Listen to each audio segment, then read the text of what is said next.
আসসালামু আলাইকুম প্রিয় দর্শক। এই কন্টেন্টে আমি খুব গভীর কোনো বিশ্লেষণে যাব না, শুধুমাত্র কয়েকজন বিচারকের মন্তব্য এবং কয়েকজন আইনজীবীর মন্তব্য একটু আপনাদের সামনে পরপর তুলে ধরব। বিশ্লেষণটি এমনিতেই বেরিয়ে পড়বে। পুরো বাংলাদেশ লাইফ সাপোর্টে রয়েছে এই মুহূর্তে, এমন মন্তব্য নিম্ন আদালতের বিচারক জামশেদ আলমের। বিষয়টি হচ্ছে যে গত মঙ্গলবার সচিবালয়ের মূল গেট ভেঙে হাজার হাজার শিক্ষার্থী সচিবালয়ের মধ্যে ঢুকে পড়ল।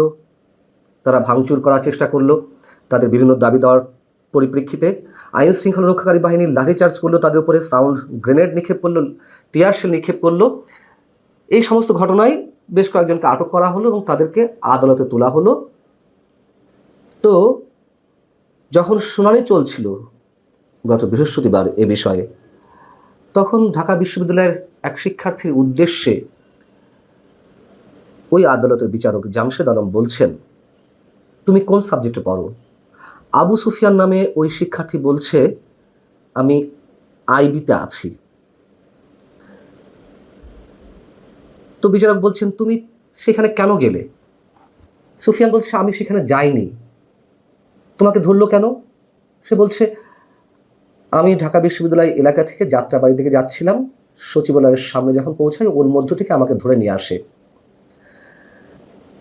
এবং সে নাকি জুলাই আন্দোলনে বিজয় ৭১ হলে সহ সমন্বয়ক ছিলেন এবং সে বলছে, আমি জীবনে কখনো ছাত্রলীগ করিনি।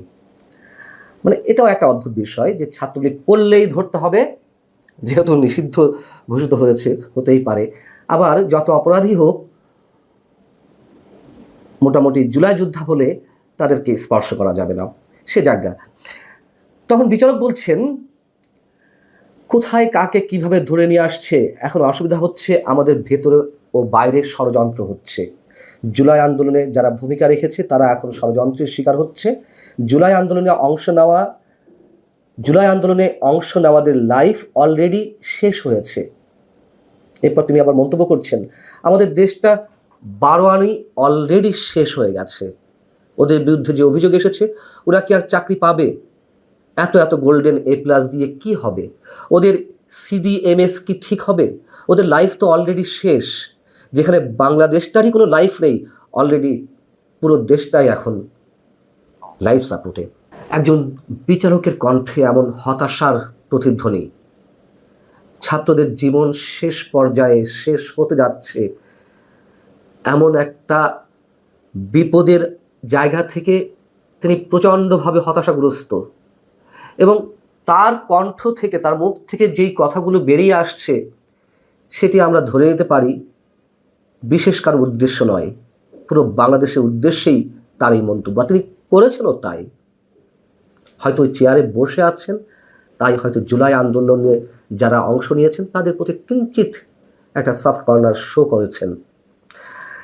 কিন্তু আমাদের কথিত নোবেল বিজয়ী অধ্যাপক এই ছাত্রদের মাথার উপরে কাঁঠাল ভেঙে খাচ্ছেন। তিনি তার গদি পাকাপোক্ত করতে যথেচ্ছা ব্যবহার করছেন। তাদের ভবিষ্যৎ নিয়ে তার মিনিমাম কোনো ভাবনা নেই, কোনো চিন্তা নেই। এবং আমি এটুকু মোটামুটি আমার অনুমান থেকে বলতে পারি, এই যে কথিত নোবেল বিজয়ী তিনি, এমন একটা সময় আসবে এই ব্যক্তি যা যা দৃষ্টান্ত স্থাপন করছেন, ভবিষ্যতে মানুষ হয়তো যারা নোবেলের যোগ্য, নোবেল পাওয়ার যোগ্য, তারা নোবেল পেতেও লজ্জা বোধ করবেন। এমনই সব জঘন্য সব দৃষ্টান্ত স্থাপন করছেন এই ব্যক্তি, আমাদের প্রধান উপদেষ্টা। আমাদের আরও একটি বিষয় মনে আছে নিশ্চয়ই, একটু রিকল করিয়ে দিই, যেহেতু জামশেদ আলমের কথা বলছি আর হাইকোর্টের বিচারক মোহাম্মদ ইমদাদুল হক আজাদের কথা না বলে নিশ্চয়ই পক্ষপাতিত্ব হয়ে যাবে। গত 2023-এর 10 অক্টোবর আওয়ামী লীগ সরকারের সময় তথ্য ও যোগাযোগ প্রযুক্তি আইনে অধিকারের সম্পাদক আদিলুর রহমান, যিনি আজকের শিল্পমন্ত্রী, এবং অধিকারের তৎকালীন পরিচালক নাসির উদ্দিন এলান, তাদের দুজনের বিরুদ্ধে 2 বছরের কারাদণ্ডের রায় হয়েছিল। তারা যখন আপিল করলো, সেই আপিলের গ্রহণযোগ্যতা বিষয়ক শুনানিতে হাইকোর্টের বিচারক মোহাম্মদ ইমদাদুল হক আজাদ তিনিও রাষ্ট্রপক্ষের আইনজীবীর উদ্দেশ্যে অনেকখানি এমন মন্তব্য করেছিলেন। তিনি রাষ্ট্রপক্ষের আইনজীবীর উদ্দেশ্যে বলেছিলেন, দেশটাকে তো জাহান্নাম বানিয়ে ফেলেছেন। তখন তা নিয়ে তুমুল হইচই শুরু হলো। হাইকোর্টের বিচারক এমন মন্তব্য করেছেন এবং ইমদাদুল হক আজাদকে তৎকালীন প্রধান বিচারপতি উবায়দুল হাসান তার খাস কামরায় ডেকে নিয়ে তাকে সতর্ক করে দিয়েছিলেন অন্যান্য বিচারকদের সামনে। এবং তৎকালীন অ্যাটর্নি জেনারেল তিনি মন্তব্য করেছিলেন যে হাইকোর্টের বিচারক হিসেবে তিনি সংবিধান লঙ্ঘন করেছেন। কে কি সংবিধান লঙ্ঘন করছেন, কে কি সংবিধান ধারণ করছেন, কিভাবে, কতটা, আমরা অত কিছু বুঝি না। এই দেশটাকে নিয়ে তো খেলা শুরু হয়েছে, নিজেদের মতো করে সবাই খেলছে। এবং আওয়ামী লীগের সময় যতটা খেলা হয়েছে, আমি বলছি না যে খেলা হয়নি, খেলেছে আওয়ামী লীগ। আর এখন চলছে নগ্ন খেলা, একেবারে উন্মুক্তভাবে চলছে। পারলে ঠেকাও, খেলবো, দেশটাকে শেষ করব, ডিপ স্টেটের খেলা চলছে। কারো কিছু বলার নেই, ওপেন। এখন তো দেবপ্রিয় ভট্টাচার্যের মতো মানুষেরা কিংবা সিনিয়র সাংবাদিক নুরুল কবিরের মতো মানুষেরা তারা বলছে এই সরকার বোবা, কালা, কিছু শোনেও না, কিছু বলেও না। এবং আমি যেমন গত কিছুদিন আগে একটি মন্তব্য করেছিলাম, আমাদের প্রধান উপদেষ্টা ডক্টর মোহাম্মদ ইউনূস সাহেব যেন নিরপরাধ নিষ্পাপ শিশু, কিন্তু তিনি কোনো কিছু বোঝেই না, ভোলাবালা শিশুর মতন। ঠিক একই ধরনের মন্তব্য সম্ভবত কয়েকদিন আগে করেছেন দেবপ্রিয় ভট্টাচার্য, যে সরকার একটা নিরপরাধ নিষ্পাপ সরকার, কিছু বোঝে না, আমার একটা ভাব। এমনই খেলা তারা খেলছে, কারো কথা শোনার কোনো সময় নেই, কান দেওয়ার মতন কোনো ধরনের কোনো ইচ্ছা তাদের নেই, খেলছে। এই যে বিচারকদের কথা বলছিলাম, আমি একটু আগে বলছিলাম না যে আওয়ামী লীগ খেলেছে, অবশ্যই খেলেছে, কিন্তু এমন নগ্নভাবে নয়। যেই কথাটা এখন ব্যারিস্টার সারা হোসেন গত বুধবার রাজধানীতে একটি অনুষ্ঠানে তিনি মন্তব্য করলেন, কি মনে হয় বাংলাদেশে এখন ভয়ভীতি নেই? এমনটা মনে করার কোনো কারণ নেই। ভয় বিচার ব্যবস্থার ভেতরেও আছে, বাইরেও আছে। বিচারপতিদের সবারই চিন্তা হচ্ছে, আমি কি করলে কে আমার বিরুদ্ধে কথা বলবে।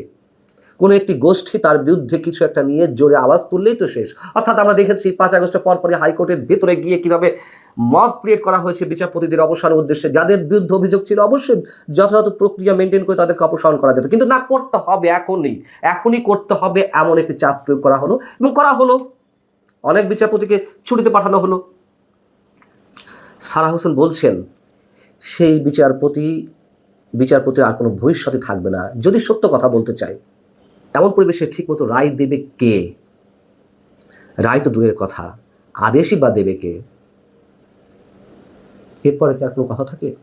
এবং আর এক আইনজীবী ব্যারিস্টার জ্যোতির্ময় বড়ুয়া যখন জামায়াতের শীর্ষ নেতা এটিএম আজহারুল ইসলাম মৃত্যুদণ্ডের রায় থেকে তিনি সরাসরি খালাস পেয়ে যান, তখন মন্তব্য করেছিলেন, আমার ভিতরে রক্তক্ষরণ হচ্ছে। এই বিচার ব্যবস্থার দিকে তাকিয়ে তিনি বলেছিলেন। হাইকোর্টের বিচারক ইমদাদুল হক আজাদ তিনি বিদায় সংবর্ধনা নেননি ওই মন্তব্যের পর, অথবা তার বিরুদ্ধে যে ধরনের আচরণ করা হয়েছিল সবই আমাদের জানা আছে। এখন জামশেদ আলম যে উদ্দেশ্যে যেভাবেই বলুন না কেন, পুরো বাংলাদেশ লাইফ সাপোর্টে রয়েছে এমন সাহসী উচ্চারণ তো তিনি করেছেন।